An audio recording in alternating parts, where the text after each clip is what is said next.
নতুন জমি যুক্ত হয়ে বাংলাদেশের ভৌগোলিক সীমানা এবার আরও বড় হয়ে যাচ্ছে। অবিশ্বাস্য হলেও সত্য, মাত্র ২৫ বছরের মধ্যে বাংলাদেশের আয়তন অনেকটাই বড় হয়ে যাবে। যখন বিশ্বজুড়ে জলবায়ু পরিবর্তনের ভয়াল থাবা মালদ্বীপ, কিরিবাতি এবং টুভালুর মতো স্বপ্নময় দ্বীপ রাষ্ট্রগুলোকে সমুদ্রগর্ভে বিলীন হওয়ার দিন গুনতে বাধ্য করছে, তখন বাংলাদেশ যেন এক ভিন্ন গল্প লিখছে।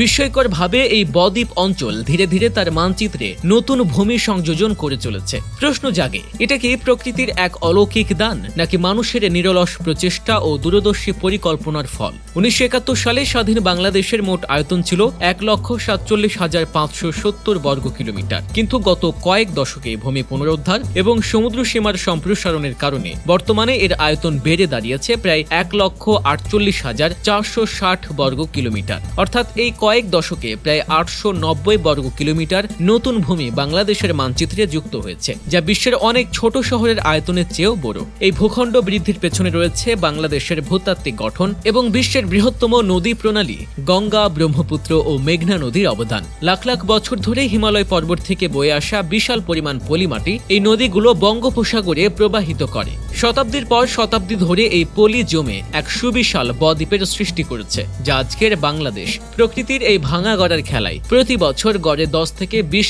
বর্গ কিলোমিটার নতুন ভূমি বাংলাদেশের মানচিত্রে যোগ হচ্ছে। এমনকি সম্প্রতি জেগে ওঠা ছোট বড় প্রায় ৫০টির মতো নতুন চর যেন ভবিষ্যতের এক বৃহত্তর বাংলাদেশের হাতছানি দিচ্ছে। যেখানে ২০৫০ সালের মধ্যে মালদ্বীপের প্রায় ৮০% ভূমি সমুদ্রের নিচে তলিয়ে যাওয়ার আশঙ্কা করা হচ্ছে, সেখানে বাংলাদেশে ভূমি সৃষ্টির এই প্রবণতা সত্যি বিরল। যদি এই প্রাকৃতিক প্রক্রিয়া অব্যাহত থাকে, তাহলে আগামী ৫০ বছরে বাংলাদেশের আয়তন ১,৫০,০০০ বর্গ কিলোমিটার ছাড়িয়ে যেতে পারে। এর অর্থ হলো আগামী অর্ধ শতাব্দীতে বাংলাদেশের মানচিত্রে যোগ হতে পারে আরও ১,০০০ থেকে ১,৫০০ বর্গ কিলোমিটার নতুন ভূমি। বাংলাদেশের আয়তন বৃদ্ধি নিঃসন্দেহে এক বিস্ময়কর ঘটনা। এটি একদিকে যেমন আশার সঞ্চার করে, তেমনি এর পেছনে রয়েছে জলবায়ু পরিবর্তনের এক নির্মম সত্য। যেখানে পৃথিবীর উষ্ণায়ন সমুদ্র পৃষ্ঠের উচ্চতা বাড়াচ্ছে এবং বহু দেশকে ডুবিয়ে দিচ্ছে, সেখানে বাংলাদেশ পলি জমার কারণে নতুন ভূমি পাচ্ছে। এটি এক বিরল বৈপরীত্য, যা জলবায়ু পরিবর্তনের বহুমুখী প্রভাবকে তুলে ধরে। তবে শুধু ভূমি বৃদ্ধি হলেই হবে না,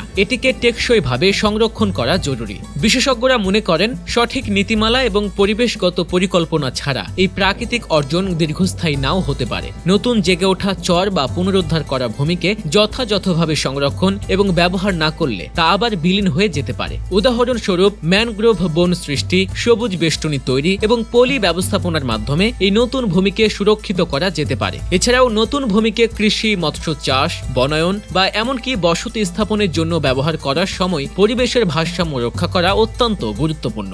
অপরিকল্পিত উন্নয়ন পরিবেশের উপর নেতিবাচক প্রভাব ফেলতে পারে এবং প্রাকৃতিক প্রতিক্রিয়ায় বিঘ্ন ঘটাতে পারে। বাংলাদেশ এখন শুধু আয়তন বৃদ্ধির গল্পে সীমাবদ্ধ থাকতে পারে না, বরং সেটিকে টেকসইভাবে সংরক্ষণের কৌশলও খুঁজে বের করতে হবে। এটি একটি চলমান প্রক্রিয়া, যেখানে বিজ্ঞান, প্রকৌশল এবং পরিবেশগত জ্ঞানের সমন্বয় প্রয়োজন।